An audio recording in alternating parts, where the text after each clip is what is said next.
Willow Street was known for its serene atmosphere, but there was one house that stood out from the rest. It was an old Victorian home, with peeling paint and overgrown weeds. No one had lived there for years, but the house had a dark history. The locals whispered about strange occurrences, mysterious disappearances, and eerie sounds that echoed through the night. Those who dared to explore the house never returned the same. It was as if the house had a life of its own, waiting for its next victim. The Thompson family, unaware of the house's dark past, decided to buy it at a surprisingly low price. They thought they were getting a great deal, but little did they know, the house had chosen them. As soon as they moved in, strange things began to happen. Objects would move on their own, cold spots would appear in the warmest rooms, and at night they could hear whispers coming from the walls. Mrs. Thompson tried to dismiss it as old house noises, but deep down, she felt something was terribly wrong. One evening, as Mrs. Thompson was preparing dinner, she heard footsteps behind her. Expecting to see her husband or children, she turned around, but there was no one there. She shrugged it off, thinking she must have imagined it. But as the days passed, the footsteps became more frequent, and she started seeing shadows moving in the corners of her eyes. The final straw came when she saw a figure standing at the top of the stairs, staring down at her with glowing red eyes. She screamed, but when her husband came running, the figure was gone. The activity in the house escalated quickly. The children began having nightmares, waking up screaming in the middle of the night. They spoke of a woman in a black dress who would sit at the foot of their beds, watching them. Doors would slam shut on their own, and the family would hear banging noises coming from the attic. Mr. Thompson decided to investigate, but when he climbed the stairs to the attic, he found nothing but an old, dusty rocking chair. As he turned to leave, the chair began to rock on its own, and a cold hand brushed against his neck. The family could no longer deny that something was terribly wrong. They called in a priest to bless the house, hoping to rid it of the malevolent presence. However, as soon as the priest entered, the house seemed to come alive. The walls shook and a deep, guttural voice echoed through the halls. "Get out!" The priest tried to perform the blessing, but he was violently thrown across the room by an unseen force. The family watched in horror as the priest was dragged up the stairs by an invisible hand, leaving deep scratches on the wooden floor.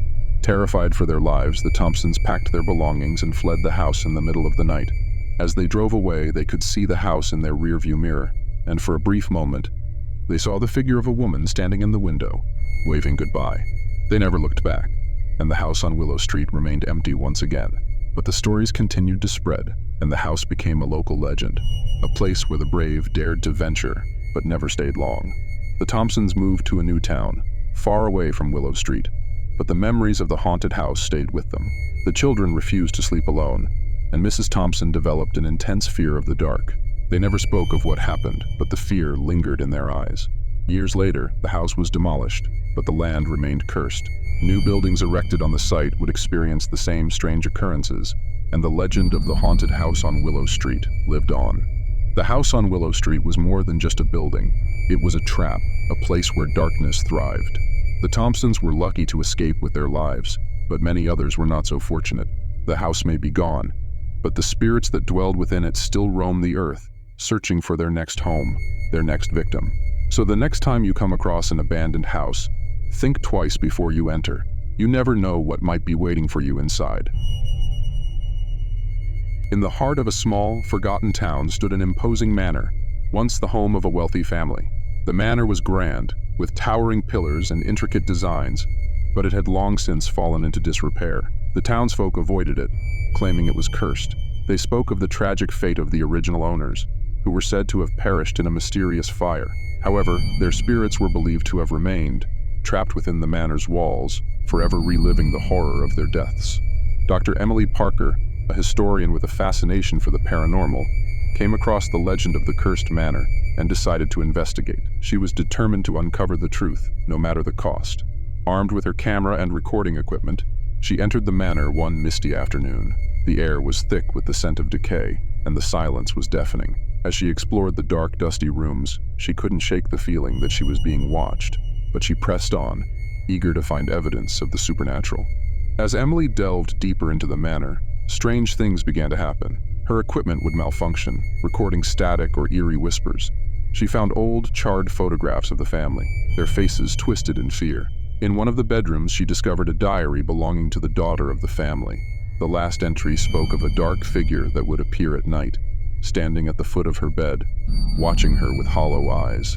As Emily read the entry, she heard a soft, chilling whisper in her ear, "Leave now." Ignoring the warning, Emily continued her investigation. She set up her camera in the main hall, hoping to capture any paranormal activity. As the sun set, the manor grew colder, and the atmosphere became oppressive. Suddenly, the doors slammed shut, trapping her inside. The lights flickered and shadows danced on the walls. Emily felt a cold breath on the back of her neck, and when she turned around, she was face to face with a figure cloaked in darkness. Its eyes were empty sockets. Emily ran, her heart pounding in her chest, but the figure pursued her relentlessly. She could hear its footsteps echoing through the halls, growing louder with each passing moment. Desperate to escape, she ran up the stairs, only to find herself in the charred remains of the family's bedroom. The walls were blackened with soot, and the air was thick with the smell of burning wood. The figure appeared in the doorway, blocking her only exit. Emily realized she was trapped, just like the family had been, and there was no way out. With no other option, Emily decided to confront the entity. She held up her camera, using the flash as a weapon against the darkness. The figure recoiled, its form flickering in the light, but it was not defeated. It lunged at her, and Emily fought back with everything she had. She grabbed a piece of broken wood and swung it at the figure, but it passed right through as if the figure was made of smoke. The entity laughed, a chilling sound that echoed through the manor, and Emily knew she was outmatched. In a final act of desperation, Emily threw herself out of a nearby window, crashing through the glass and landing hard on the ground below. She was bruised and bleeding, but alive. She could hear the figure's laughter fading as she ran from the manor, never looking back. She made it to her car and sped away, vowing never to return. The manor stood in the distance, dark and silent, but Emily knew it was still watching her, waiting for her to come back. Dr. Emily Parker survived her encounter with the cursed manor, but she was forever changed. She never spoke of what happened that night, but her colleagues noticed a change in her demeanor. She became withdrawn, her once bright eyes now dull and haunted. The manor was eventually demolished, but the land remained tainted, and no one dared to build on it again. The curse lived on, a reminder of the darkness that lurked just beyond the veil of reality, waiting for those foolish enough to seek it out. Ravenwood House was a sprawling mansion on the outskirts of town, abandoned for decades. The locals told stories of the mansion's dark past, of a family that had mysteriously vanished one stormy night. The house was left to rot, its once grand halls now filled with cobwebs and dust. No one dared to enter, for it was said that the spirits of the family still roamed the halls, searching for the ones responsible for their fate. The house was a place of fear, a symbol of the unknown. A group of friends, eager for adventure and a thrill, decided to spend a night in Ravenwood House. They didn't believe in ghosts, and the idea of spending a night in a haunted mansion sounded like fun. Armed with flashlights and camping gear, they made their way to the mansion on a cold, foggy night. As they entered, the door creaked ominously behind them, and the air grew heavy with an unnatural chill. The friends laughed nervously, trying to shake off the feeling of unease, but the house had other plans. The night started off innocently enough, with the friends exploring the mansion and making jokes about the supposed hauntings.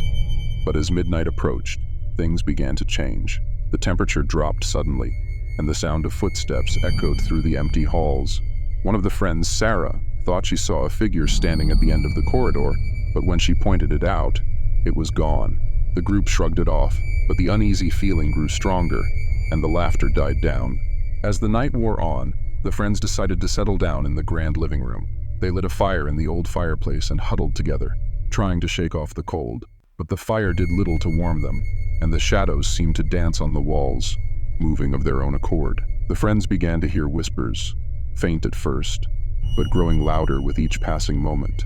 They looked around, trying to find the source, but there was no one else in the room. The whispers seemed to be coming from the walls themselves. Suddenly, the whispers stopped, and the room grew deathly silent.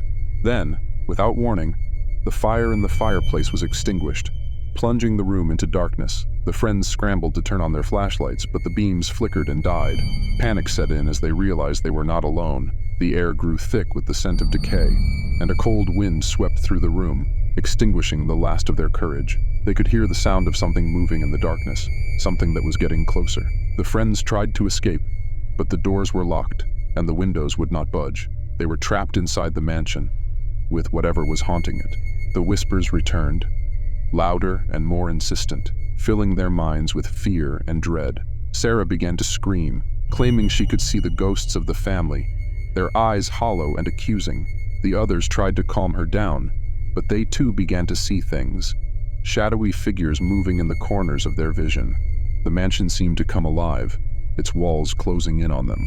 In a final act of desperation, the friends decided to make a run for it. They charged towards the front door, but as they reached it, the door swung open on its own, revealing the darkness outside. One by one, the friends disappeared into the night, their screams echoing through the empty halls. Sarah was the last to go, her eyes wide with terror as she was pulled into the shadows by an unseen force. The door slammed shut behind her, and the mansion fell silent once again. Ravenwood House claimed the lives of the friends, just as it had claimed the family before them. The mansion stood as a monument to the darkness that lurked within its walls, waiting for its next victims. The townsfolk spoke of the friends in hushed tones, their fate a warning to anyone who dared to enter the haunted mansion. The house remained abandoned, a place where the past and the present collided, where the living and the dead coexisted.